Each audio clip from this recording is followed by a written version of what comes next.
Welcome to the Spectrum Connection, a podcast hosted by Jess and Alyce. As two mums of neurodivergent kids, we are here to share our experiences, insights, and advice with other parents navigating this unique journey. Join us as we discuss everything from daily challenges to breakthrough moments, all with a focus on understanding and celebrating neurodivergence. Hello, we are talking about carers and working in this episode. Or the fact that we can't work, I guess, is what the episode's about. This one got a huge response from you guys, so we're excited to talk about it. We have a shout out from our social media posts to Danny Waters. She said that her self-care while she was listening to our podcast was having a herbal tea whilst breastfeeding. And I thought the multitasking that she just said, good on you. Yeah, to be able to organize that herbal tea at the right time, to be able, that's amazing. That's good there. Still hot, I hope. So, yeah, hopefully. So that leads into our little self-care segment. I did want to say, because I'm kind of in that stage at the moment, I kind of thought this morning, like, we're in the stage of our life where we can put in all those things for self-care and still experience burnout. Like, you know, sometimes it's just you only put in what you can. So you only put in like little snippets of self-care, and maybe that's not enough. But yeah, like, I know where I'm getting at with this now. But I think we're both kind of very sleep deprived today, and we're both kind of experiencing burnout today. I saw your post earlier.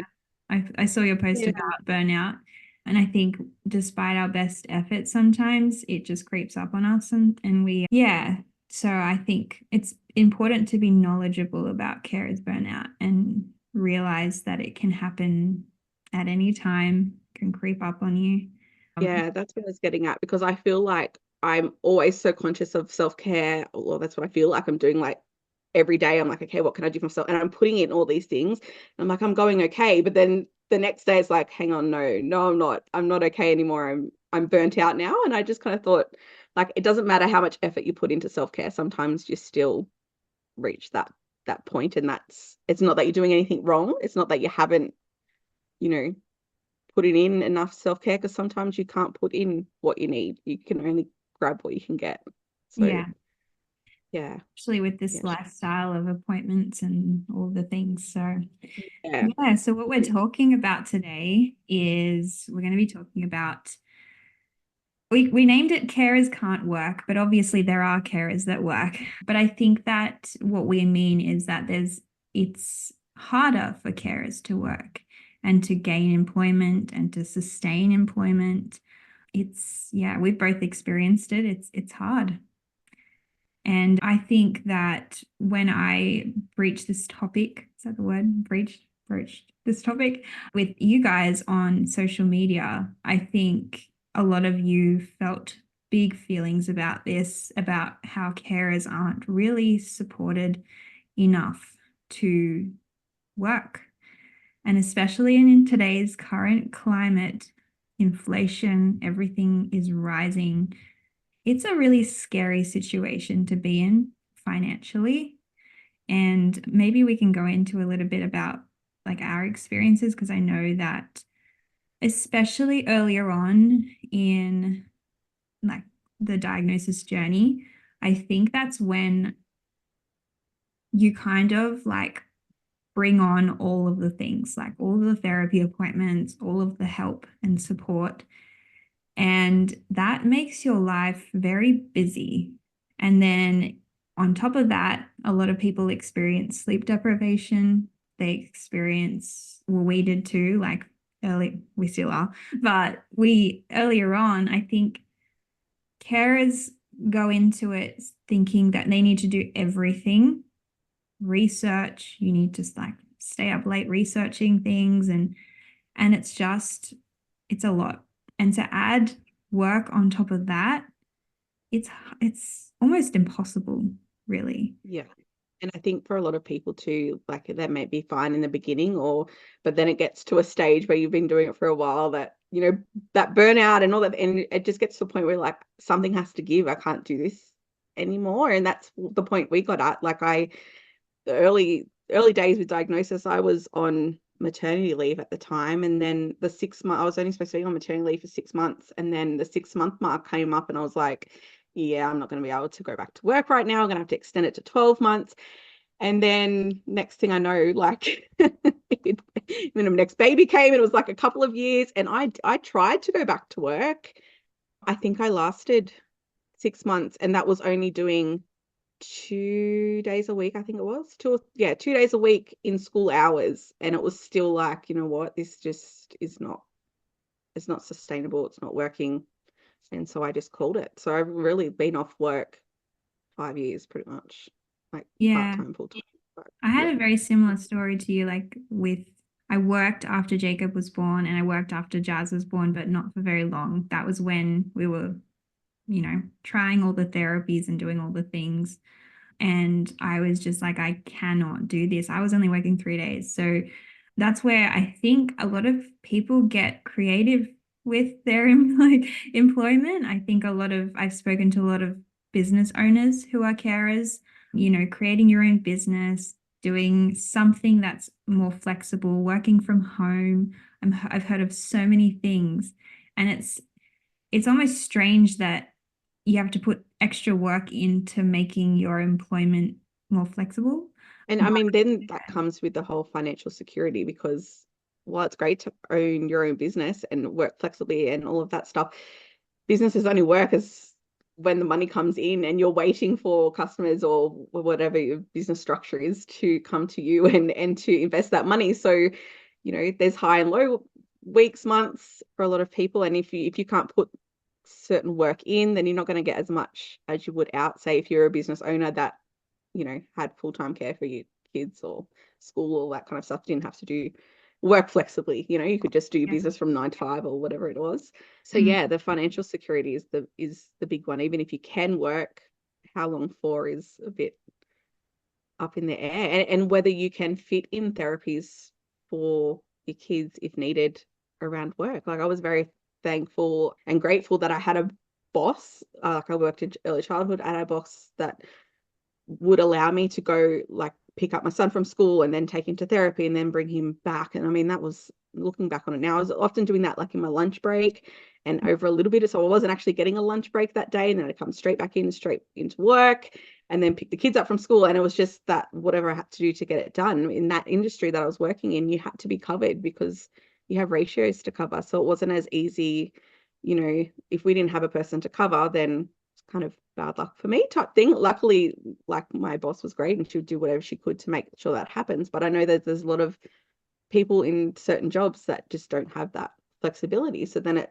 weighs it up. Like, if your child's struggling and you need to access therapies and you can't get in after school and you can't get in after work, then you weigh up, like, you have to make a choice, money or therapy support. So yeah, and you raised a good thing there with the flexibility of employers.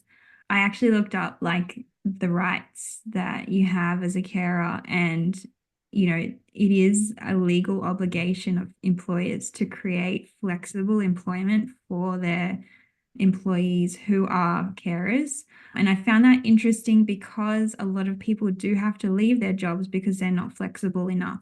So I wonder where that, like, the line is there. I think there's also a legal obligation to allow carers to take carers leave as well.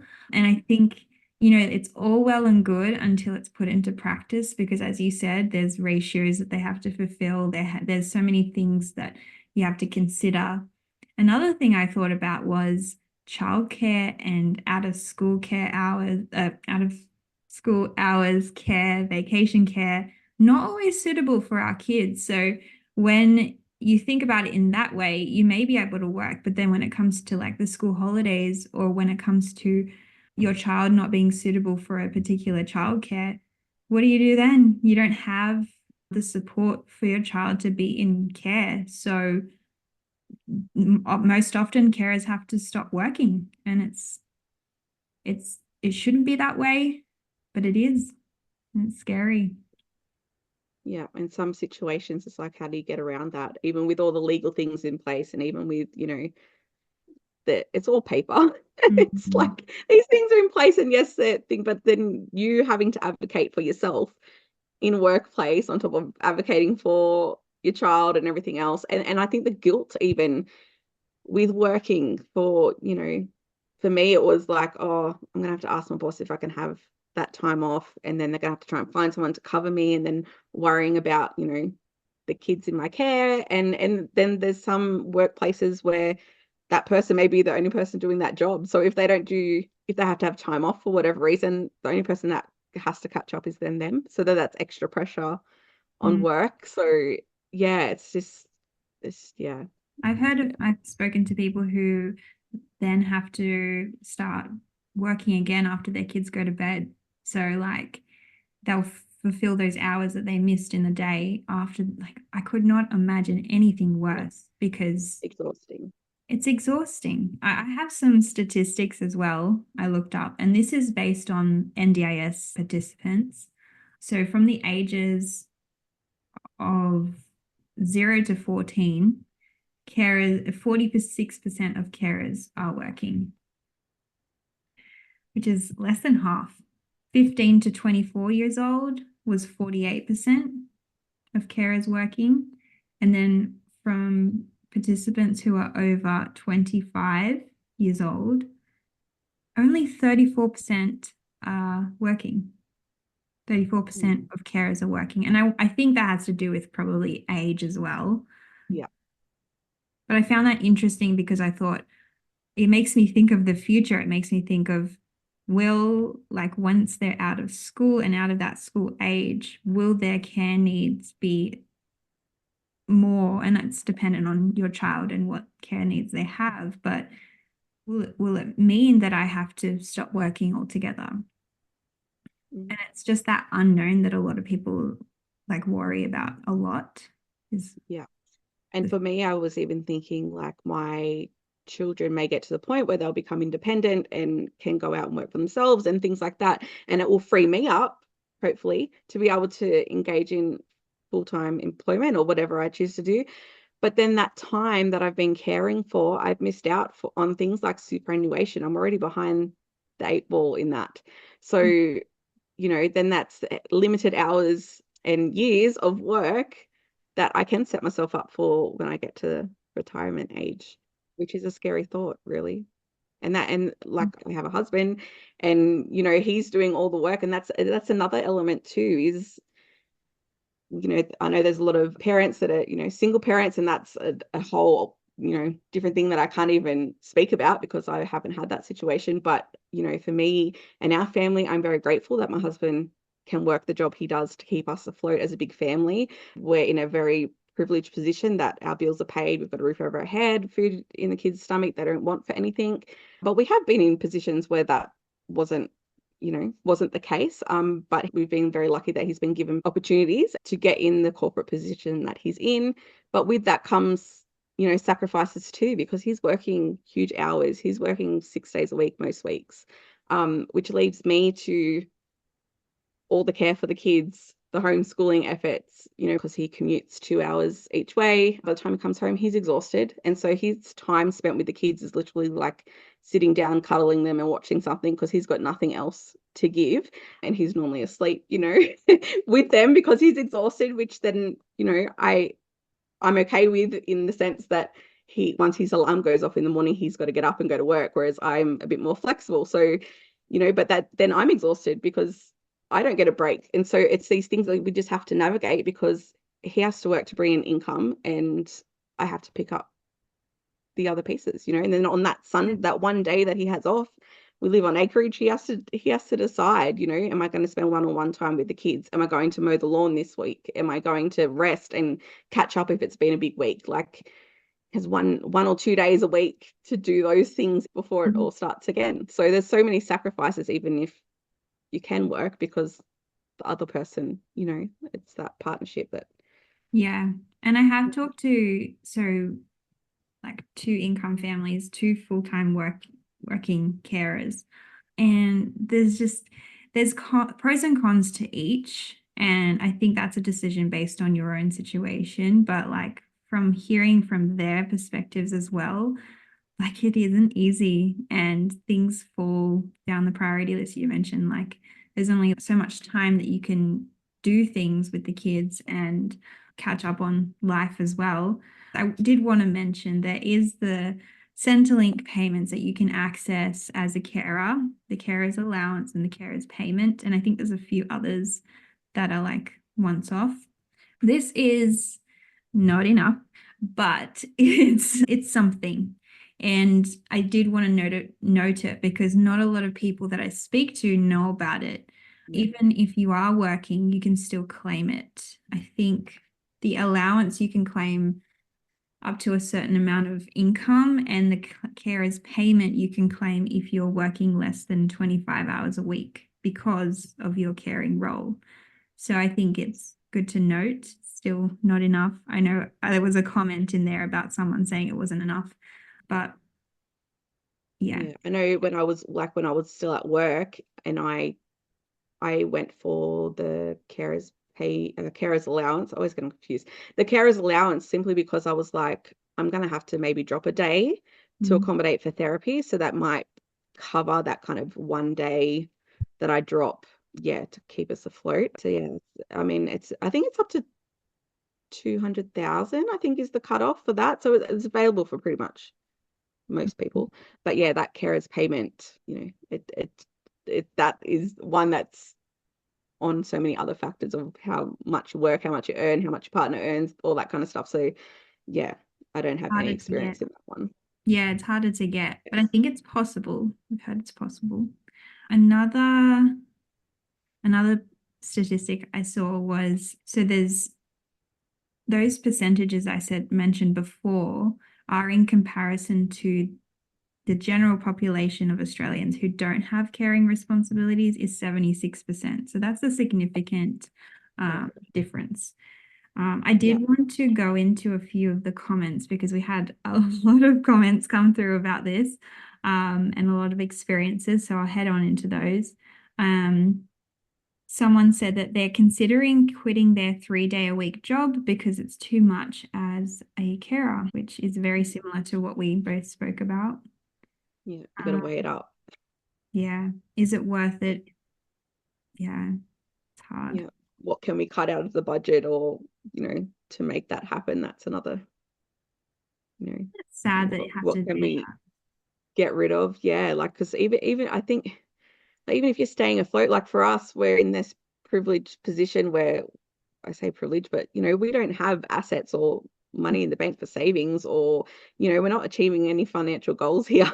We're just literally got enough to survive and get through. But I know some families struggle to even get that in their certain circumstances. So yeah, just feels disadvantaged in so many areas. Yeah, and I think if you're floating, like they say that a lot of people are struggling at the moment due to like the financial crisis. So just having this on top of everything, like I just feel like maybe the assistance from the government should be a bit more or something like that. I don't know. Another comment was, it's almost impossible. I have kids that can't handle USH, so out of school hours care, and have many appointments. So yeah, we also have that struggle with Jacob not being deemed suitable or able to enroll in USH. So yeah, we like I can't work school holidays because of that reason. Someone said we cannot stay up all night and work all day. Yeah. Truth. Even though if you're at home with the kids, it's still hard. It's still hard, yeah. It's still working. Someone said they work from home, and it's the best way for them to have an income until school years. So they must be little. Yeah. Someone said, I worry for the parents who really need or want to work for their mental health, but they can't. Yeah, I've spoken to a lot of parents who do work at least a couple of days a week just for their mental health. And I am so for it if you can do it. But yeah, I do feel bad for people that absolutely cannot do it. The last comment was a big one. So Someone said, I wish other people understood this. So many times I'm told just put them back in school so you can get a job, or just leave them with their dad and work. It's also not doable in our situation as I'm a carer for my husband as well. I would love to be able to work and get ahead financially, especially with the rental crisis as it is, and my family's needs. I can't provide just on carers payment. Yeah. Yeah, and that brings a whole other element that I didn't actually think of. Family situations like that in this rental crisis, if your rental is being put back up or being sold or whatever, and you need to get out, and you're going around applying for rentals with no job, like you're on carers payment, your partner is on carers payment, or whatever that is, you getting benefits and you don't actually have a full-time job to show, like you're not going to get a rental over someone who has two full-time working parents. Yeah. So then that adds a whole other element to, yeah, that's just something I didn't think about. It's really bad at the moment. And Yeah. I think that it's not acknowledged as much as it is. I think I'm privileged in our situations, but when you think about that situation, like I see people lining up for rental, like inspections, 20, 30 people for one rental, and they're not going to deem payments from Centrelink as above someone who earns a wage. It's Yeah. sad. It shouldn't be that way, but it's true. See, that's And then hard. even the rental prices, my goodness. Yeah. Like the prices, how you can afford to rent a house for 500, 600, when carers, I don't even know what the carers payment is, but it's not much. That's not much to cover I think rent and mine's food and $650 or something a fortnight, I think. yeah, wow. But Yeah. it's also means tested. So if you earn some money, they kind of like put it down, I think. So yeah, it's rough. And I think that there should be more supports in place. I think there should be more financial assistance in place by the government. I think, yeah. What do you guys think? We'd love for you guys to go over to our social media and just maybe comment on one of our posts. What your situations are, or yeah, what do you think about all this? Yeah, because we're in every family is in such a different situation, but some of these comments and questions that come up they're situations that I'd never thought of that people are in. I think this is like only scratching the surface on how challenging it actually is for Yeah. some families in certain situations. So Yeah. yeah, it's a big one. And then there comes the NDIS parental responsibility. Those And words. that's a whole nother episode. Should we do an episode on parental responsibility, guys? I think it'll be a popular one. Yeah, yeah. Yeah. I think we'll leave it there because we could get into something right now. But yeah, head on to our Instagram, find us over there and let us know. It'll be interesting to hear from everybody. Yeah. And we're sorry that it was such a hard episode, if it was, for you to hear. Yeah, we're all in this together. Yeah.